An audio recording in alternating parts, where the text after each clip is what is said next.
मैं आपको एक बात बता दूं, एक खराब शब्द बोलूंगी, सारे भाइयों से माफी चाहती हूँ, पुलिस बहुत पिछवाड़ा ठोकेगी अगर बदतमीजी की किसी ने। शबनी जी, किसान आंदोलन जो हो रहा है पूरा का पूरा, जगजीत सिंह ने कहा है, जो किसान नेता है, उन्होंने कहा कि हम नहीं चाहते कि कोई अनहोनी हो।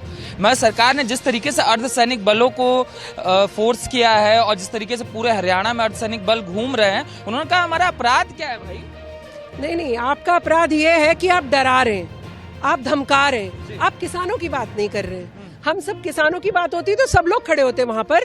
क्या सोचते हैं आप? हम सब लोग भी तो कहीं ना कहीं पीछे किसान परिवार से ही जुड़े हुए हैं, पर यहाँ किसानों की बात ही नहीं हो रही है। यहाँ बात हो रही है कि मोदी जी की ग्राफ बहुत ऊंची जा रही है, मोदी जी की पावर बढ़ती जा रही है, मोदी जी को कैसे हटाया जाए, क्योंकि वो जो पेट मोटे कर करके भ्रष्टाचार की दुकानें सजाते थे, वो मोदी जी के राज में सज नहीं पा रही हैं। ये जो किसानों को भी बेवकूफ बना के उनसे सारा अनाज ले लिया और फिर उनको बड़ी बड़ी उसमें बेचा, ये वो वाले लोग हैं, ये वो वाले किसान मत सोचिए जो दिन रात बेचारे मेहनत कर रहे हैं, पसीना बहा। अच्छा एक बात बताइए, क्या पंजाब के ही किसान हैं पूरे देश में और कहीं पर किसान ही नहीं है? आप और हम उत्तर प्रदेश से आते हैं, हम लोग भी तो किसान हैं, मध्य प्रदेश का भी किसान है, राजस्थान का भी किसान है, बाकी सब नहीं आएंगे। इसलिए ये केजरीवाल द्वारा प्रायोजित कार्यक्रम चल रहा है।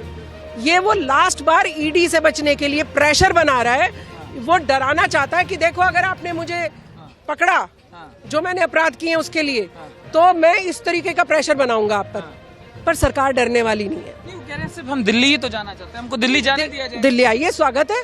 दिल्ली में कितने लोग आएंगे? आप ये आतंकवादियों की तरह कुछ कुछ बड़े असले की तरह ट्रैक्टर बना के लेकर आएंगे, आप पुलिस के ऊपर आक्रमण करेंगे। बुलडोजर भी ऐसा वैसा नहीं है, उसको भी पूरा ढक रखा है इस तरीके से जैसे पता नहीं कहाँ जा रहे हैं। अरे ऐसे तो पाकिस्तान पे चढ़ाई करने के टाइम जाते हैं आप और हम अगर जाना होता तो।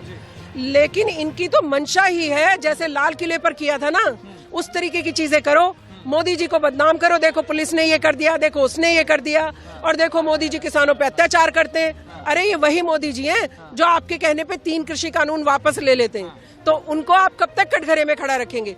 अपने बुरे कामों का मोदी जी पर मत रखिए ठीकरा, अपने ही सर फूटेगा आपके। देश की जनता बहुत जागरूक है, हर चीज पढ़ती है, देखती है, समझती है। तो मैं बोल रही हूँ कि जनता जागरूक रहे, और बल्कि मैं तो बोल रही हूँ हमें भी इजाजत दी जाए, हम भी वहाँ टक्कर लेने जाएंगे। खबरदार हमारी दिल्ली की तरफ कूच किया, मेरे सारे दिल्ली वाले भाई साथ चलेंगे और कहेंगे हाँ भैया हम दिल्ली में ये सब उपद्रव नहीं मचाने देंगे। उपद्रव मचाना आपकी मंशा है, अगर किसानों की बात कहना आपकी मंशा होती तो आप आके शांति से बैठ जाते। बैठिए, शाहीन बाग बनाया आपने, दुनिया भर की चीजें आप कर रहे हो, सिर्फ मोदी जी से नफरत के लिए। मोदी जी से नफरत के लिए देश को बर्बाद मत करिए। दिल्ली को नोचने खसूटने की जरूरत नहीं है आपको, अपनी बात रखिए, लड़िए मोदी जी से, हमें क्या फर्क पड़ता है, सरकार से लड़िए आप, कोई बात नहीं। लेकिन अगर आप हम सब पे हावी होना चाहेंगे, आप देश को बर्बाद करके सोचेंगे मोदी जी के खिलाफ हम बात करें, तो फिर हम नहीं होने देंगे। चीजें हल हो जाएगी, एमएसपी पे गारंटी ले आए सरकार आपसे बात कर रही है, पहले भी याद होगा आपको बहुत सारी मीटिंग हुई। अगर मेरी मंशा हो कि मैं आपके साथ बैठकर कंप्रोमाइज करने की पोजीशन में हूँ कि हाँ चलिए भाई आप और हम बातचीत करेंगे, बातचीत से हल निकालेंगे, बातचीत करना उनका मकसद ही नहीं है। उनका मकसद ही है प्रेशर बनाना, मोदी जी को दबाना, डराना जनता को, और इस तरीके की क्रिएट करना सिचुएशन कि देखो किसानों पे अत्याचार हो रहा है। पहले मुसलमानों पे अत्याचार हो रहा है कि पीछे पड़े रहते थे, अब किसानों पे अत्याचार हो रहा है। लेकिन जनता बुद्धू नहीं है, आएंगे तो मोदी जी ही। श्रवण सिंह कह रहे हैं ये सरकार निर्दयी हो चुकी है, सिर्फ और सिर्फ किसानों के खूनों से होली खेलना चाहती है। नहीं, होली तो आपने पुलिस वालों के साथ खेली थी पिछली बार जो आपने किया था आंदोलन। अभी भी पुलिस वाले भी घायल हैं। और सोचिए ये पुलिस वाले भाई जो हमारे वहाँ दिन रात लगे हुए हैं, ये हम सबकी सुरक्षा के लिए, हमारी सुरक्षा करने के लिए। उनको खुद भी अपनी जान बचाना भारी पड़ रहा है किसान से। सामने अपराधी की बात हो रही है, यहाँ पर किसान की बात नहीं हो रही है। कोई किसान होता तो कहता सर मेरी ये है, मैं आपसे ये चीज चाहता हूँ, एमएसपी की गारंटी मांगिए। मैं कह रही हूँ मोदी जी से जो मर्जी मांगिए, वो तो देंगे सबको, वो भारत के एक एक नागरिक के लिए सब कुछ कर रहे हैं, वो देंगे। पर आपकी मंशा तो कुछ लेना नहीं है, आपकी मंशा है टेरर फैलाना, अशांति फैलाना और 2024 को मैनिपुलेट करना। राहुल गांधी, केजरीवाल और वो जो सो कॉल्ड चंगू मंगू नेता हैं जितने भी, वो सब इस कोशिश में है कि किसी तरह से 2024 का मलाई ना निकल जाए हाथ से। बरसों बरस हमने भ्रष्टाचार के मजे लिए, बरसों बरस पेट मोटे करे कांग्रेस पार्टी के नेता एसी में बैठ के और ऐश किया करते थे। मोदी जी एक सेकंड ना खुद बैठते हैं, ना किसी और को बैठने देते हैं। और कौन सी चीज नहीं कर रहे हैं आप मुझे बताइए। ये जो आ जाते हैं कूद कूद के, हिंदू करते हैं, मुसलमान करते हैं। अरे मुसलमान आप करते थे जनाब, वो नहीं करते हैं। वो तो कहते हैं सबका साथ, सबका विकास और सबका विश्वास। क्या आवास देने में वो कभी मुसलमान हिंदू देखते हैं? नहीं देखते। फूड जो जिनके पास जाता है खाना, क्या वो किसी को देख कर देते हैं कि हिंदू है मुसलमान है? बुरके वाली 500 रुपए निकाल कर लाई कि नहीं लाई खातों से? तो वो ये सब नहीं देखते। 370 हटाने के लिए भी जिगरा चाहिए, मंदिर बनने के लिए भी जिगरा चाहिए।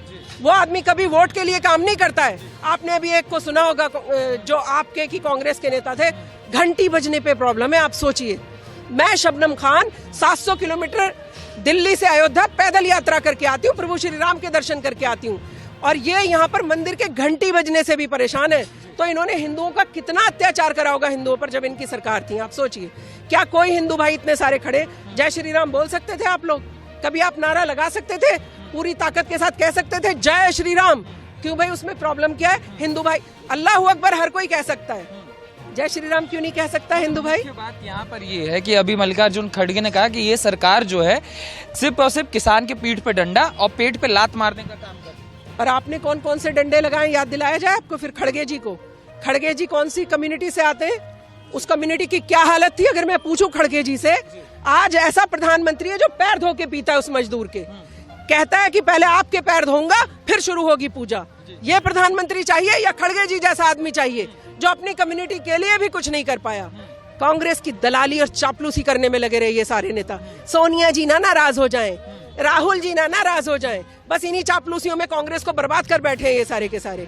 और आज भी बाज नहीं आ रहे, उन अपराधियों को रोकने की बजाय आज भी फालतू की बातें कर रहे हैं। मोदी जी वो हैं जो तुम्हारे पेच भी कसेंगे और देश को सुरक्षित भी रखेंगे और सब विकास भी होता रहेगा, देखते रहिए। हम तो ये कह रहे हैं ये पाकिस्तानी हैं, ये उग्रवादी हैं, ये देश के ही नहीं हैं। लेकिन हमें बदनाम करते हैं लोग। बदनाम खुद हो रहे हैं। कौन करता है बदनाम? बदनाम कोई नहीं करता, बदनाम ये अपने आप है। किसान नहीं है ये। किसान नहीं है, हम नहीं मानते इनको किसान है, ये दिहाड़ी पे हैं। अच्छा। दिहाड़ी पे हैं। अब जो सही 50 करोड़ अब केजरीवाल पंजाब में दे कहा था, इनकी दिहाड़ी पहले भी दिहाड़ी थी, पहले खाना पीना, शाम को दारू, और जो है 500 रुपये पर डे की दिहाड़ी थी। अब जो है 1000 रुपये की दिहाड़ी पा रहे हैं। ये किसान नहीं है। ये किसान आंदोलन भी नहीं है, ये बिल्कुल नहीं, ये उपद्रवी आंदोलन है। हाँ, जो सरकार ने 5 जो शर्त इन्होंने जो कंडीशन रखी थी MSP पर, वे 5 शर्त इनकी जो मांग आई वो बिल्कुल जायज़ है। इसमें गरीब आदमी का भी हित देखना पड़ेगा, गरीब कहाँ से खाओगा। गरीब का भी नहीं देखा जाएगा तो फिर कल ये कहेंगे कि भाई महंगाई इतनी ज़्यादा होगी, जबकि हमारे देश में कोई महंगाई नहीं है। कहाँ महंगाई है? हमारे देश में तो 25 रुपये किलो आटा मिल रहा है। पाकिस्तान में जाओ ना, 200 रुपये किलो आटा मिल रहा है, 200 रुपये किलो दूध मिल रहा है, 250 रुपये किलो चीनी मिल रही है, 250 रुपये किलो आलू प्याज टमाटर ये मिल रहे हैं। वहाँ महंगाई पैसा भी नहीं है और खाने के लिए भी नहीं। गरीब आदमी परेशान, आए तो माचरी। हिंदुस्तान में कोई महंगाई नहीं है और ये उपद्रवी है, इनके खिलाफ कानून कार्रवाई होनी चाहिए। जो ये मांग कर रहे हैं कि भाई लाल किले पर जो चढ़ के हमारे देश का जो अपमान कराया था, राष्ट्र ध्वज का अपमान कराया था, उनका फांसी तोड़नी चाहिए। आपके जगदीश सिंह डल्लेवाल शायद उनका नाम है, उनका एक वीडियो आया वायरल हो रहा है, बोल रहे हैं कि वीडियो में कि मोदी का ग्राफ बहुत ऊपर चला गया राम मंदिर बनने के बाद, और 2024 के लोकसभा इलेक्शन देखते हुए ये ग्राफ नीचे लाना है मोदी का। आपको लग रहा है कहीं ना कहीं राजनीति से प्रेरित है? अगर उनका खुद का डल्लेवाल जी ये बोल रहे हैं कि मोदी का ग्राफ नीचे लाना है आंदोलन। मैं बताता हूँ उनका ग्राफ पता है कैसे ऊंचा हो रहा है। आज जिस किसी ने भी मोदी जी का भाषण सुना होगा, रेवाड़ी वाला, आज किसी भाई ने भी मोदी जी का रेवाड़ी का भाषण सुना होगा ना, उनके फेस के ऊपर वो चमक नहीं देखी गई होगी जो आज तक हम देखते हैं। उनके चेहरे से नूर टपकता है। ये क्या कारण है? कतर से होके आए हैं, UAE होके आए हैं, आराम नहीं किया 1 मिनट भी। रेवाड़ी में अपना शिलान्यास करने गए, 22वां एम्स खोलने गए, और भी बहुत सारे मतलब जो उद्घाटन थे वो किए उन्होंने। आज मुझे उनके चेहरे पे थकान नजर आई। ये चाहेंगे 400 में से 2 सीट कम हो जाए, हम 400 में 2 पार लाएंगे।